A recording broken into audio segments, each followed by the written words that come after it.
Andrew. How you doing, man? Hi guys, I think I'm now alive if you can see me. Yes, yeah, we can see you fine. Thank you so Fantastic. much for coming on. So, Andrew at Brick Breaks on Twitter, Cincinnati Bengals fan, and just looking at your Twitter, you're a sports card and draft nerd, and you sell NFL and MLB products by the sounds of it. Yeah, so I do a lot of sports card stuff. It's interesting that Roger was just on before, as I do a lot of flag football as well. So I played for the flag football national champions last year as well in the UK. Oh, So fantastic. you think tag rugby, but American football, that concept. So yeah, all sorts of things in the NFL world. Fantastic. And tell us a bit about yourself, man, to kick us off. Generally. Yeah, so like I said, flag football there. I do a lot of stuff with cards, and then a Bengals fan since kind of the first time they were on Hard Knocks. So back in the the good old days of very early draft position, not many wins, which we are kind of back to now, sadly. But who knows? One more draft, and maybe that changes. And you want to take this from here, man? Appreciate you coming on the stream, Andrew. It's ever so good to have so many fans from other UK franchises here with us. I want to start off with the draft, if I may, to start off with. Obviously, you're picking at number 5 there, and there's obviously very strong feelings about two certain players there, obviously Sewell and Chase. Which camp do you fall into, and do you agree with me that if it's not Sewell, that Burrow should file an attempted murder charge against your hierarchy there for not protecting him? I do fall in the Penne camp. I'm biased. I'm an Oregon fan as a college team, so I'm obviously going to fall in the Penne camp there. But it's a very tough argument on both sides. You have the issue, you lose over 110 targets with AJ Green leaving last year. There was no ability to stretch the field beyond kind of 15, 20 yards with just and Tyler Boyd last year. We had no wide receiver that ran under 4.5 as a 40. So stretching the field is a big, big issue, and having that kind of vertical threat.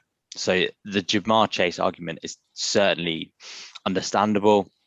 You look at what he did with Burrow last year, 20 touchdowns, way over 1,000 yards receiving. It was a phenomenal season, that national championship year. So you do understand that wide receiver class. But for me, and you also understand the argument that second round is very strong in wide receiver, in or offensive line even. But for me, you do take that best player at 5. You take that Penei Sewell. For me, he is a generational left tackle prospect. However, I'm about 95% sure that Jamar Chase is the pick at 5. Okay. I can't see anything at 4 other than Pitts or a quarterback. So I think 5 is Chase. If Chase goes 4, then I think Sewell is the pick at 5. I don't think there's any move back. I don't think they'll risk losing one of those two guys. But like you say, it's definitely between those two guys. I was just about to follow up whether trade back was any sort of thing in their mind at all. You think that's just a non-go whatsoever? I just think it's a non-starter. Just the kind of backlash they get about with Burrow going into his second year, that timeline on a rookie contract of getting towards the Super Bowl window is already closing. There's already questions there on terms of the head coaching and kind of the staff at the top. So actions need to happen quickly there, sadly. I saw reports this week about you guys trying to sneak ahead and try and get potentially Chase, whether that's just smoke in the flames. We shall soon see. But yeah, I'm pretty locked in that Chase is the pick at 5 there. I will lose my mind if that happens. Don't start with ours. There's so many different views about what we do with our draft. I don't think any of us agree completely whatsoever. It's happened before. So if you look back to 2018, the Bengals were absolutely locked on Frank Ragnow. And that's why you moved ahead of us, because it was so clearly apparent across the whole of the NFL that Frank Ragnow was our pick at 21.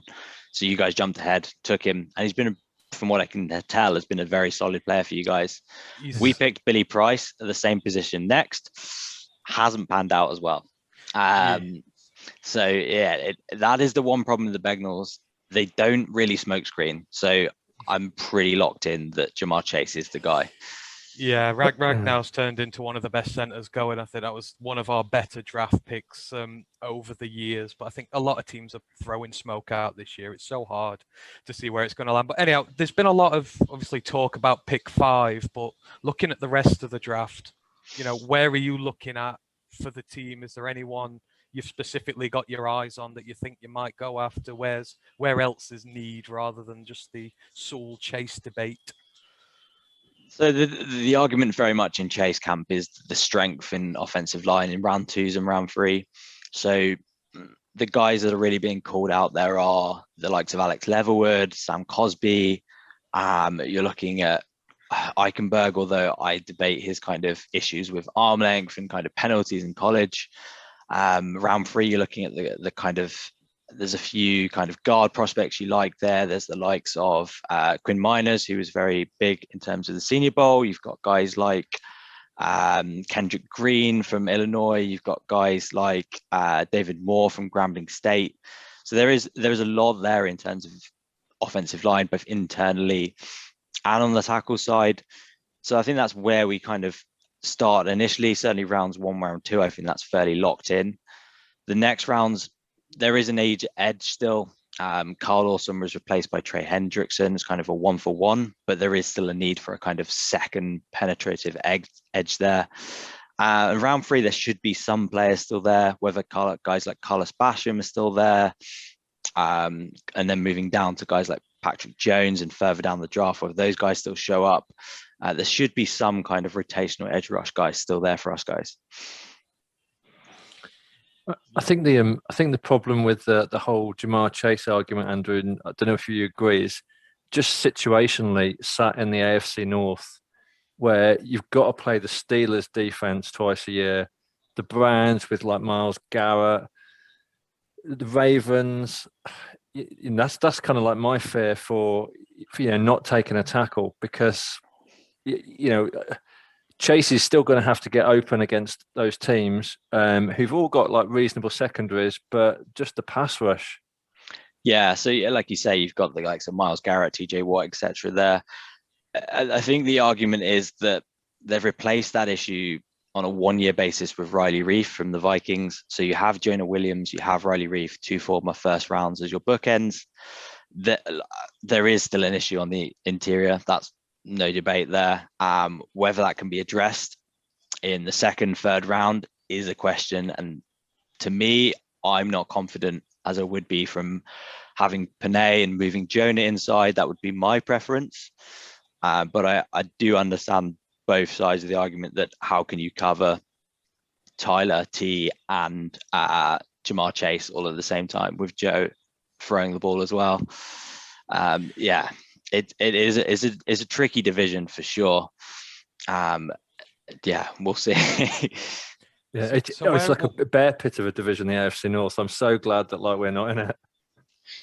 So where do you see sort of the Bengals at now and going into this season? Obviously, the draft's still to come, but do you think they're going to make big strides this year, or is it going to be sort of another quite difficult season while the rebuild continues? It's a tricky year. We definitely need to see improvement. I think the questions mainly lie on where the coaching is. So the big change this offseason was the offensive line. We moved away from Jim Turner to Frank Pollock, who was here previously, and previously before us was with Dallas, where he had his kind of big years. He was the kind of guy behind the big years of the Dallas offensive line. So the hope is that return of Frank Pollock is kind of brings the improvement we need on that line, as long as bring in draft picks, bring in Riley Reif. With that, you've got health as well. So the big free agent acquisition last year was DJ Reader as a defensive tackle. Just wasn't healthy last year. You bring him back healthy. You had Ogunjobi alongside him. Atkins was just hasn't been a threat for 2-3 years now with his injury, so he's kind of moved on now. You have depth added to the corner spots. You have a very good safety backfield with Von Bell and Jesse Bates, probably the best free safety in college football, NFL. So the defense should be improved. The offense should be improved. It's whether the coaching can make that happen. So it's a very big year for the coaching setup. What's been the highlight of your fandom so far of the Bengals? That's a tough question. There's been an AFC North title, playoffs less so, less exciting. I think you guys have known the same kind of struggles. But yeah, I'd say an AFC title has certainly been very nice. There's been an occasional win over the Steelers that's been very nice. There's been some very sad moments. 2015, for example, in the playoffs. We won't dive into anymore. But no, I think it's these kind of fan bases like yourself. It's the passion and the closeness you have to the teams. It is a lot more emotional. There's good moments, there's good bad moments, but that comes with the team you support. We've had a few emotional seasons in a row in Detroit. Yeah, and this comes back to my worry with wide receiver. I know you guys had, was it Golladay, Amendola? You had Marvin Jones from us guys. So you had that. Yeah. So you had that solid wide receiver core. You had Stafford, who is a first-round pick. That's my concern with Chase as a pick. Your offensive line isn't bad. You've had, like you say, you've had Ragnar. You had Hockenson now as an elite tight end, in my view. Crosby, I really liked out of Oregon. I think he's an at least average kind of right tackle. Oh, you're going to make Anthony very happy. Thank you. All this lot are doing is saying we need to recruit a new tackle, and he had a great year last year, and it's like, no, we'll be done with him. So thank you for that. I also like Stenberg last year as well. I was a big fan of Stenberg. I like this guy. Do you want to come back? You like a lot of the players I do. I'm on my own with a few of these. Yeah, so it is a question as to how much is. It comes down to coaching. Is it play calling? Is it because the pieces you have there they're good enough. Defensively, maybe there's questions there, but yeah, it worries me. And it's the same questions that apply to the Bengals. Is we have wide receivers now. There should be offensive line pieces. You have Joe Burrow, you have Joe Mixon. How do you make that perform? And it comes down to coaching. So yeah, the pressure is on certainly for Zach Taylor this next year. And in terms of the draft and your rivals in the AFC North, are there a couple of players in this year's draft that you absolutely don't want to see in the AFC North playing against next year? What will be your nightmare picks for like the Steelers to pick up or the Ravens to pick up? I think the main worry is just edge rushers, certainly early. I think the Browns with kind of an athletic linebacker make them very difficult. They certainly have the skill players on offense. They have the kind of offensive line. It is kind of building their defense beyond Myles Garrett. That is a kind of concern. Their secondary is developing for sure. A few people have mocked Zaven Collins to Cleveland. Yeah, that would be kind of one of my worst picks. Would be an athletic linebacker to Cleveland for sure. People talk about wide receiver to Baltimore, but I don't think that's necessarily the issue there. I think that's kind of a Lamar thing rather than the wide receivers being open. The main thing there is kind of if they improve their offensive line. I know they've thrown away Orlando Brown now to the Chiefs, so if they then plug and play someone better than or equal to Orlando Brown, that's a worry to me. Their offensive line was a big issue last year with injuries. So if they can fix that, that is again a worry with how strong their running game is. And the Steelers, again, it's adding something next to TJ Watt. Edge rushers are our biggest fear in this division, definitely, with how our offensive line is. You wouldn't mind seeing Najee Harris go to Pittsburgh? No, I just find running backs are very plug and play. I just think if you have a good offensive line, you can get production out of anyone. That's how I see it. Yeah. Oh, hang on.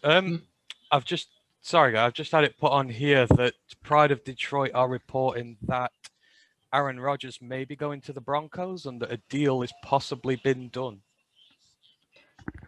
This has got to be like a major wind-up. This is like draft night heaven. But well, it depends on the haul. It depends on the haul. If they get 9 and then get Fields, that would be fairly frustrating. So there's a tweet from Cecil Lammy saying that Mark Schlereth has said that the Broncos are not taking a QB in the draft because they are close to trading for Aaron Rodgers, per his sources. Close to a All done smoke deal. and mirrors. Smoke Maybe. and mirrors. I don't think it's happening. Rodgers is leveraging his contract desperately. We will keep an Yeah. eye on that one. Yeah, definitely. Anything that you'd like to plug, Andrew, before you leave us? Your cards, the business that you run? No, just thanks for guys for having me. Pretty much, it's been a pleasure. Good luck for you guys in the draft. I think there should be a very good guy to fall to you guys. I don't know what specifically you guys are hoping for. I could see Panay falling to you guys. I could see certainly a very good wide receiver, or a very good trade offer. So I hope you guys get what the fan base wants. Fingers crossed, man. Thank you so much for coming on. It was really interesting insight into the Bengals, and we really appreciate your time. No worries. Cheers, Andrew. very Nice to meet much. you. Cheers. Bye.